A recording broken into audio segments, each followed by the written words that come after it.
Bien le bonjour, aujourd'hui on se retrouve pour une nouvelle vidéo. Comme vous l'avez vu dans le titre, je vais vous parler de mon activité, qu'est-ce que je fais dans la vie tout simplement.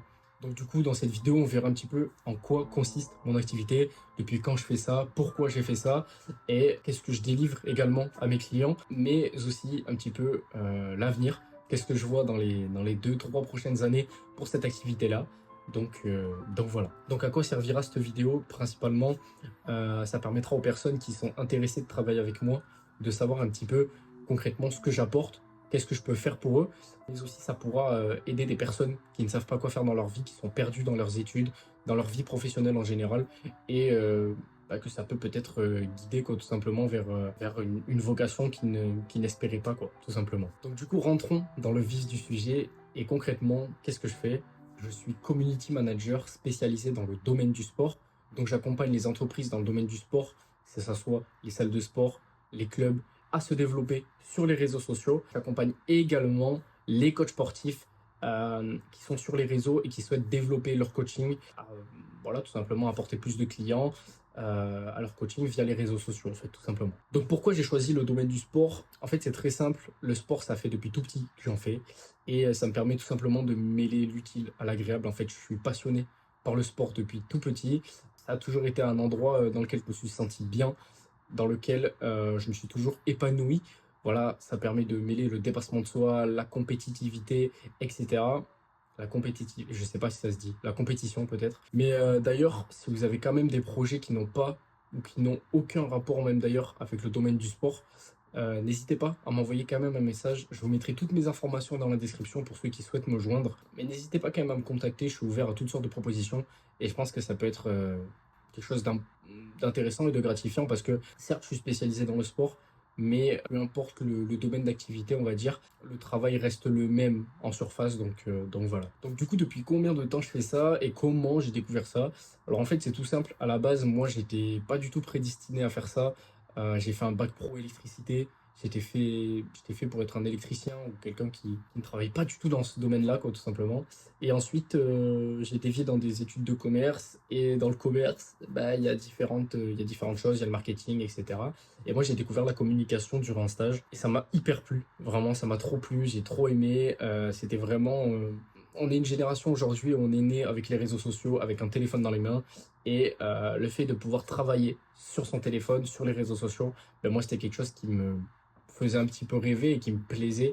Donc, je me suis dit, bah, go, en fait, juste let's go. Donc, du coup, j'ai continué par un bachelor dans la communication digitale et j'ai fait un an d'alternance au sein d'un restaurant bordelais où j'ai fait la communication, en fait, tout simplement du restaurant pendant un an. Donc, voilà. Et depuis peu, mais du coup, ça doit faire bientôt un an que je bosse à mon compte en tant que community manager.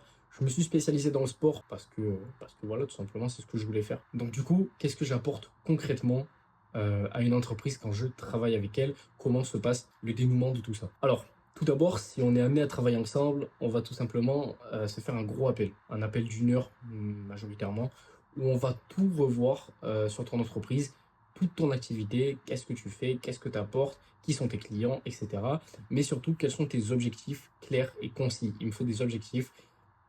Pourquoi tu fais appel à moi? Quels sont tes objectifs avec moi, en fait, tout simplement? Pourquoi je demande ça? Moi, ça me permet par la suite de mettre en place une stratégie pour toute ma communication durant tout notre travail ensemble, en fait, tout simplement. Pour vous donner un exemple, quand je travaille avec des coachs sportifs, principalement, leur objectif principal, c'est de développer leur coaching, de trouver plus de clients, parce que voilà, ils ont un petit peu du mal à trouver plein de clients, surtout que des coachs sportifs, il y en a des milliers aujourd'hui, que ce soit en France, mais même à l'étranger, il y en a des milliers et des milliers.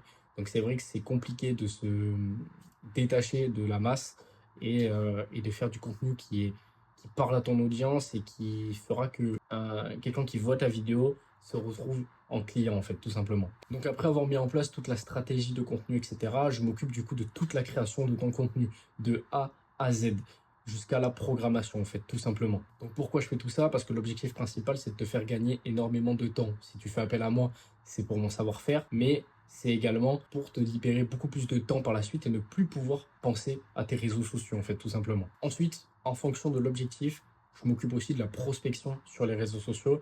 C'est quelque chose qui est pas souvent fait, ou très mal fait, en fait, tout simplement, mais qui peut rapporter énormément de clientèle, énormément de leads qualifiés et qui pour moi est une part très importante dans un business. Et ensuite, après tout ça, chaque mois, je fais un rapport mensuel des KPA, donc des Key Performance Indicators, donc des indicateurs clés de performance en fait tout simplement de ton contenu. Pourquoi je fais ça? Parce qu'en fait ça me permet moi, mais ça te permet à toi aussi surtout de comprendre ce qui se passe sur ton compte, pourquoi il y a ça, pourquoi il y a ça, et ça me permet moi surtout de mettre en place une meilleure stratégie. On n'est pas magicien, il y a des choses qui ne fonctionnent pas, il y a des choses qui fonctionnent avec d'autres comptes qui ne fonctionneront pas avec toi, et du coup ça nous permet de mettre en place une meilleure stratégie pour justement aller chercher un peu plus de personnes, ou cibler peut-être même un peu plus de personnes, des prospects qualifiés, etc. Et après, bien évidemment, je m'occupe de toute la modération sur le compte, que ce soit des messages, des commentaires, voilà, un petit peu tout ce qui touche à la modération. Et je m'occupe aussi de la gestion de crise, qui est trop souvent mis de côté, je trouve, personnellement. Il y a beaucoup de gens qui créent du contenu sur les réseaux sociaux, il y en a surtout beaucoup qui créent du contenu qui font parler, c'est ce qui marche le mieux, hein, malheureusement, mais des choses qui font parler, des choses qui te feront te faire insulter, te faire manquer de respect, etc. dans les commentaires ou même par message. Et je trouve que c'est très important avant de poster ce genre de contenu, de faire une gestion de crise en amont, de prévoir un petit peu les choses qui vont arriver, les crises qui vont arriver. Comme ça te permettra de rebondir plus facilement par la suite quand tu auras une crise quelconque, en fait, tout simplement sur tes réseaux. Pour vous donner un petit exemple, moi personnellement, quand je travaillais dans la restauration, j'avais créé un réel un petit peu sur la préparation de la paella. Voilà, il y avait le chef cuistot qui créait une paella à l'époque en terrasse, voilà, devant les clients et tout. C'était quelque chose de vachement sympathique. Et du coup, j'avais filmé un petit peu toutes les étapes de la création, ainsi que tous les ingrédients et tout. Et cette vidéo, le lendemain, je me suis réveillé, elle avait plus d'1 million de vues. Elle avait totalement pété, j'avais des commentaires de partout, des messages de partout. Et en fait, c'était majoritairement que des messages de haine, comme quoi, apparemment, dans la paella, on ne met pas de chorizo. Et je me suis fait vraiment dévaster.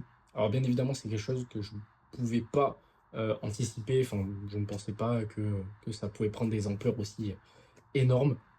Mais voilà, pour vous montrer que même sur du contenu qui n'est pas destiné réellement à faire parler, ça peut faire parler et il peut avoir de la crise à gérer. Malheureusement, j'étais pas prêt à cette époque-là à gérer mes crises comme il le faut, mais ça peut être intéressant pour rebondir et créer encore plus d'interactions. Et voilà, mais c'est pour vous expliquer un petit peu l'importance de tout ça. Donc voilà, c'est un petit peu tout ce que je voulais vous raconter par rapport à moi. Pour tous ceux qui n'ont pas trop compris à quoi sert un community manager et qui souhaitent peut-être se lancer dans cette voie hein, de la communication digitale, je vous mettrai une fiche technique, un petit lien voilà, dans la description qui explique beaucoup mieux que moi ce qui est dans les grandes lignes un community manager parce que voilà, il y a plein de dérivés. En fonction des entreprises, vous n'aurez pas du tout les mêmes missions. Merci beaucoup d'avoir regardé la vidéo jusqu'ici.